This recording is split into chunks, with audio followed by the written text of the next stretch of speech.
Bom dia, boa tarde, boa noite. Vamos dar uma olhadinha rápida na indicação de transfusão de hemácia lavada. Tudo bem? Então, assim, ó, quem é que vai fazer hemácia lavada?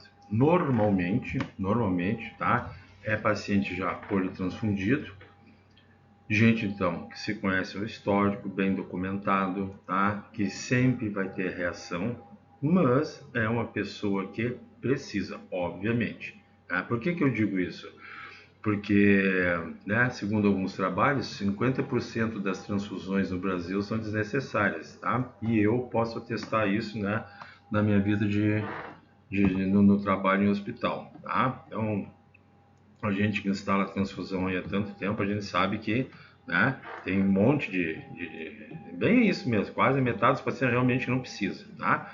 Então, é uma frase que eu sempre digo, transfusão de sangue só é muito boa para quem precisa de transfusão de sangue, tá? Então, quer dizer, então não é para fazer transfusão, mas infelizmente do jeito que está a coisa hoje, todo mundo faz, por isso que não tem sangue, tá? Mas eu vou fechar o parênteses aqui, né? Não vou dar uma de, como é que é? Tô no divã aqui falando, né? Tá? Mas é que isso aí, pô, deixa o cara um pouco preocupado, tá?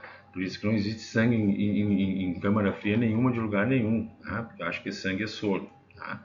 Tudo bem, fecha parênteses. Então, quem é que vai trabalhar? Quem é que vai fazer isso, perdão? Quem é complicado, tá? Quem é complicado. Então, que já se sabe, pô, é um paciente que precisa, tá? Então, não é para qualquer paciente, tá? Por quê? Porque esse processo aqui, ó, tá? Ele é muito bom, claro que é. Ele vai tirar 99% do plasma, que é onde vai, obviamente, estar a origem dessa alergia. Só que tem um problema. O processo em si, independente se durar 1 hora, um pouco mais, um pouco menos, não importa. Importa é que tu, de alguma forma, tu estás violando o sistema, tá? E o risco de infecção aumenta, tá? É super baixo nesses pacientes, claro que é, tá? Mas o risco, então nós temos que trabalhar com o risco, nós não vamos querer fazer infecção, então eu tenho que trabalhar com o risco. Então existe o risco, pô, como existe, tá? Então quer dizer, é uma técnica que tem que ser bem executada, com calma, isso não, óbvio que isso aqui é uma transfusão marcada, tudo bonitinho, tá? Agora, tem que fazer isso com calma, tá? Bom é, ó, 99%, tá? Mas que fosse 90%, tá bom também, tá? Então, assim, ó, então nós temos que ver assim, ó, quem é que realmente precisa disso, tá? Então, foi como eu falei aqui antes, ó, paciente com histórico de reação, tá? Certo? Até anafilaxia, pô, às vezes acontece, tá? Quem tá no hospital sabe, certo? Então, aí tu vai tirar aquele plasma onde estão aqueles anticorpos. Então, o que que tu vai, para quem? Reação alérgica recorrente, tá? Então, assim, é um cara que sempre que precisou fazer transfusão, teve alguma dessas coisas aqui. Urticária, normalmente, tá? Ele começa a passar meio mal, fica meio agitado, meio assim, tá? E aí começa, né, incômodos. Eles ficam incômodos inicialmente, tá? Depois, paciente com deficiência de GA que possa ter risco de ter um anti-GA, e aí, pum, esse paciente vai morrer, tá? Reação febril não hemolítica, tá? Caso de febre recorrente, mesmo com uso de bolsa leucorreduzida, tá? Então veja só que complicação que é um paciente desse tipo. Bom, o cara fazer concentrado de hemácia, por exemplo, leucorreduzida, tá? Pô, já é outro método, tá? Beleza, tá? Fazer fácil, é tranquilo, tá? E tu ainda tem que lavar a hemácia do cara, quer dizer, um paciente é uma bomba, tá? Um paciente muito crítico, certo? E transfusão intrauterina neonatal, onde tu tem que tirar potássio e plasma para tentar fazer isso lá, né, intra, tá? Depois, então, assim, ó, o que, que mais pode acontecer, tá? Assim, pacientes que necessitam mais com menor teor de potássio, tá? Em função do que, ó, esse potássio sobrenadante daquelas hemácias que tem lá. Então, um cara complicado, um renal, muito provavelmente, mesmo que ele não seja renal, pode ser um paciente que venha a ter complicações renais, tá?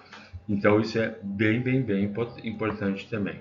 Validade, tá? Após lavagem, ou seja, tu abriu o sistema, que eu comentei lá no início, tá? Tu tem que fazer essa transfusão em até 24 horas, tá? O ideal é assim, lavou, instalou. Então, tu vai deixar tudo bem planejado, não vai esperar esse tempo aqui. Ah, o paciente teve uma intercorrência. Pode, teve que ir para o bloco, teve que ir para UTI por algum motivo. Tudo bem, nós vamos segurar essa bolsa só até amanhã, tá? 24 horas, depois não dá, tem que fazer outro, tá? Lavagem com salina, 3 ciclos, tá? Normalmente, é o que se faz, e tem que instalar com filtro, tá? Beleza? Então isso aqui é bem conhecido, mas a gente está só comentando. E para fins de controle de qualidade, tá? Aqui é o que se espera, tá? Então eu vou só marcar aqui, ó, hemoglobina, hematócrito, quanto que tu recuperou aquelas hemácias que tu lavou, porque obviamente que tu perdeu hemácia na lavagem, tá? Quanto que ficou de proteína total residual, tá? Obviamente que tem contribuição da albumina, mas evidente que isso aqui também tem as imunoglobulinas, que provavelmente é um paciente que tem bastante, né? Tá? O grau de hemólise é a mesma coisa, obviamente, microbiológico negativo, tá? Então, o importante aqui, certo? Entre tudo, que isso aqui é igual, para seja lavado ou não, tirando a recuperação e a proteína total, o resto é tudo igual. Mas o importante é essa proteína total tá bem baixa, tá? Então, para fechar, esse é um paciente que tem uma transfusão marcada, planejada, tá? Dentro do possível, né? Por urgência, urgência não tem planejamento, né? Tá? Então, assim, se precisar fazer, tem que fazer, mas com calma, direitinho, porque tu abriu o sistema. Então, essa bolsa já foi aberta, já foi manipulada. Tudo bem? Tá bom? Obrigado, então, até a próxima.